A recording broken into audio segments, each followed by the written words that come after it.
All right, House of Payne fans, we're talking season 11, episode 14, Cracked Nest Egg. When Ella discovers the help center has fallen into disrepair, she talks Curtis into lending the church money from their savings to fix it up. The couple soon butts heads over the fastest way to get their money back. I'm not gonna lie, I really wasn't feeling this episode. I mean, at the first part of it, I had instant problems in regards to the main, I guess you could say, conflict of the episode, which was Curtis and how he felt about giving up X amount of money to the church to fix up the help center. Then, as the episode went on, it got to the point where it became a bit too cartoonish about how, oh, well, Curtis is going to turn the help center into a soul food bistro and a casino to make the money back. And then at the very end of the episode, Ella was living, loving the life of the casino stuff. So at first, I was going to give this episode a 2 out of 10 because I just really didn't know what to think of it. But now that I talked about it, I looked over my notes and thought about it out loud, I'm going to give this episode a 0. This is just a prime example of House of Payne just coming up with a random conflict for the sake of doing such. And hell, the episode even went from Curtis and how he felt about the money to randomly being about, oh, well, being a housewife is just as important and as much hard work as going out to work a regular job. I'm not denying that. It's the fact how it just randomly felt so forced into the storyline that it made no sense. So, yeah, this is a 0 out of 10. This episode is pretty insignificant. If I were to even give it like a point, it would be for the casino props. And that's me being nice, but I'm going to stay with a 0. Alright, so Ella starts off the episode working out, doing yoga. Curtis just feels like it's not working out. Maybe this was foreshadowing, I guess you could say, for what's to come in regards to real work versus not work. Like, working out, exercise when you sweating and, jumping up and down, you just doing poses and whatnot. That's not hard work. All right, so Calvin comes in with CJ. Apparently, they were at the help center and he fell through the floor. Luckily, he didn't bang himself up too bad, just kind of a pain in his ankle. So Ella figures that, she's going to go down there to see how things are at the help center. CJ mentions that aside from a few volunteers chipping in, the help center is pretty bad. So over at CJ's house, Lisa and Malik are taking care of things with Calvin. Malik isn't on screen, but it's good to hear that he's mentioned running out, doing some errands for Calvin, while Lisa makes him a sandwich with mustard, but he gives it to Lisa to swap it for a non-mustard sandwich. And I did love the exchange where she handed it all to CJ. But Ella and Curtis apparently come back from the church, and the church says, they don't have the money to fix it up, so there's nothing they can really do. So this is the part where I kind of got really confused here. Yeah, so they can't fix it up without donations because, CJ says, wow, no wonder they can't fix the help center. I bet the little money they do have, they're using that just to keep the lights on at the church. So Curtis is like, yeah, ain't nobody who can afford all that. Ella's like, we can. Okay. So thankfully, CJ asked the question I asked in my trailer breakdown for this episode. Like, how much do y'all have in retirement from like the wedding, which apparently had no limit on it once Curtis gave over the car to Miranda, and now she's talking about donating money to the church. Apparently it's almost like a quote unquote small fortune they might have for retirement. What did Curtis say? Like, yeah, we can take a trip around the world if we wanted to, or donate some money to help out the help center. And it's like, Curtis, the church will pay us back. And here's my problem with this. And I'm gonna make I don't even need to do this, but I'll make an MCU reference anyway. Spider-Man No Way Home. When Peter goes to Doctor Strange to cast a spell to make the world forget that he's Spider-Man. And then when the spell gets messed up, then Doctor Strange is like, whoa. You didn't even go to the college admissions counselor to plead your case. You literally went from, oh, me and my friends didn't get into college, so let me go ahead and ask the sorcerer to wipe everybody's memory in the world, instead of doing the, natural next step, or at least exhausting all of your options before resorting to magic. My problem with the church donation thing is the fact that, okay, the church doesn't have money and they need donations. That's fine. Why didn't anybody mention a church fundraiser? Heck, like Curtis could sponsor it, like, food and whatnot. Oh, we're going to have a fun day at the church, or, an event or a carnival, something where people can donate, win prizes, but at the same time, all the money that's made from the event could be used to refurbish and, repair the help center. That's my issue. It's the fact that Ella instantly went to, we're going to donate all the money. And not to mention, she's like, the church is going to pay us back. How is the church going to pay you back? They literally don't have the money to fix it up. They said it can't be, the church can't do anything unless they get donations.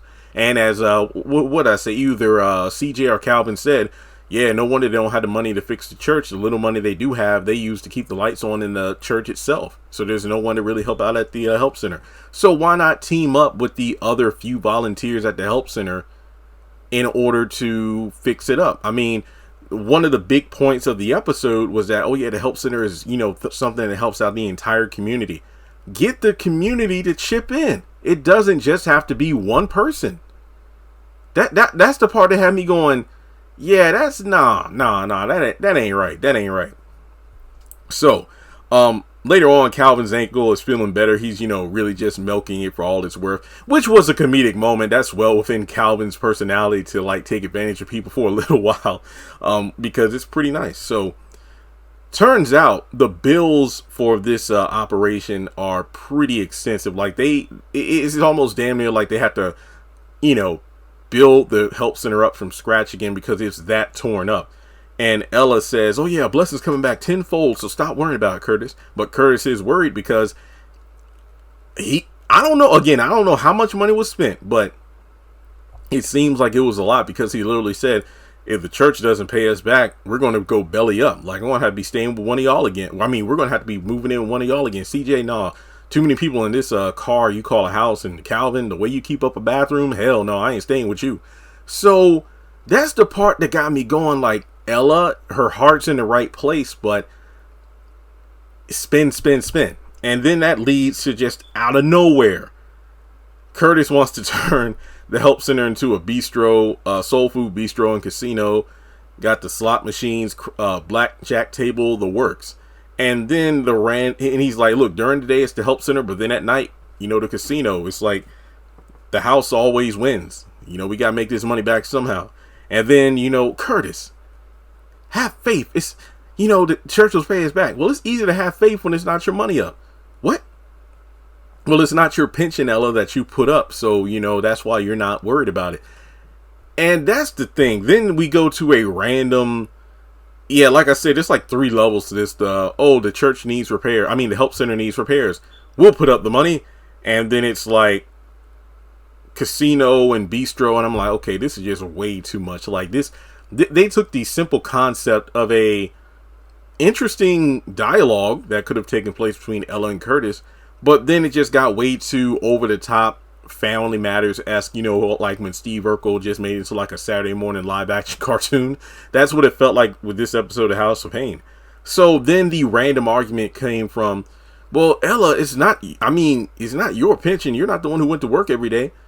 Well, we're married. It's our pension. And being a housewife is work too. Well, it's not as hard as going out and doing a real job. Okay, let's back up. When you're married, yeah, pension is yours. But my problem is, with as giving as Ella is, it's the fact that she's always the one to make these decisions. It was never a conversation with Curtis about getting the repairs done for the help center. Like I said at the beginning of the video, it would have been better if they thought of other ideas as opposed to, we're going to put up all the money. No, Ella, let's work with the few volunteers who actually are involved with the help center. put our heads together and try to come up with some event. Hell, this could have been a great Glow episode. It's like, hey, she's an HOA president. Maybe she can kind of rally the troops together. Ella, of course, you are the most churchy one, so you can get the people at the church together, and we can put our heads together and either just have a huge donation, or better yet, how about we hold like an event, a barbecue or something, in order to get the funds from the community. I mean, the community, if the help center is really as essential to the community as you all say it is, then the community should all chip in to help make it better, as opposed to only one, puts up all the money, one takes the risk. That's my issue. So then, yeah, we get this random Ella goes on strike, and from there she's like fixing gumbo or something, and Curtis is exempt because she's on strike and he doesn't know when his dentist appointment is, and she won't tell him because she's on strike. And then after that, he's like tearing up the living room. It's all junky, and he apologizes for saying, housewife is real work, and you're the one that took care of that boy when I was out, all the events, the sporting things I wanted to go to, but I couldn't because I had to work and this and that. And then it's just it's nonsense. All right, so from there, she, Curtis is like, yeah, the church will pay us back. They will. And again, how the heck are they going to do that? But then from there, Ella is like curious of how much money that side hustle, the casino bistro, would have been. Curtis doesn't tell her on screen, but then at the very end, all the casino stuff is in the backyard, and Calvin hits the jackpot, and CJ asks, Uncle Curtis, Auntie Ella said she didn't want you running no casino. Oh, well, she didn't want me to run it, but she the one running it, and she having a good time. And Ella comes out the back dressed up like, a big shot casino owner with all that money. And again, it's just like the hypocrisy. Look, this wasn't a good episode. Look, if I took away my gripes and just enjoyed how wacky it got, then yeah, this is an enjoyable episode.